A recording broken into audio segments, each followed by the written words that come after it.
اور بھارت میں مسلمان کرکٹرز کے گرد گھیرا مزید تنگ کر دیا گیا۔ Senior fast bowler Mohammed Shami کو ووٹنگ آئی ڈی ثابت کرنے کے لیے الیکشن کمیشن نے بلا لیا۔ محمد شامی نے ووٹنگ آئی ڈی امروہہ سے بنگال منتقل کرائی تھی۔ محمد شامی ڈومیسٹک کرکٹ میں شاندار پرفارمنس کے باوجود بھارتی ٹیم سے باہر ہیں۔ اور بھارت میں مسلمان کرکٹرز کے گرد گھیرا مزید تنگ کر دیا گیا۔ Senior fast bowler Mohammed Shami کو ووٹنگ آئی ڈی ثابت کرنے کے لیے الیکشن کمیشن نے بلا لیا۔ محمد شامی نے ووٹنگ آئی ڈی امروہہ سے بنگال منتقل کرائی تھی۔ محمد شامی ڈومیسٹک کرکٹ میں شاندار پرفارمنس کے باوجود بھارتی ٹیم سے باہر ہیں۔ اور بھارت میں مسلمان کرکٹرز کے گرد گھیرا مزید تنگ کر دیا گیا۔ Senior fast bowler Mohammed Shami کو ووٹنگ آئی ڈی ثابت کرنے کے لیے الیکشن کمیشن نے بلا لیا۔ محمد شامی نے ووٹنگ آئی ڈی امروہہ سے بنگال منتقل کرائی تھی۔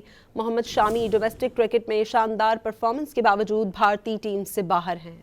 اور بھارت میں مسلمان کرکٹرز کے گرد گھیرا مزید تنگ کر دیا گیا۔ Senior fast bowler Mohammed Shami کو ووٹنگ آئی ڈی ثابت کرنے کے لیے الیکشن کمیشن نے بلا لیا۔ محمد شامی نے ووٹنگ آئی ڈی امروہہ سے بنگال منتقل کرائی تھی۔ محمد شامی ڈومیسٹک کرکٹ میں شاندار پرفارمنس کے باوجود بھارتی ٹیم سے باہر ہیں۔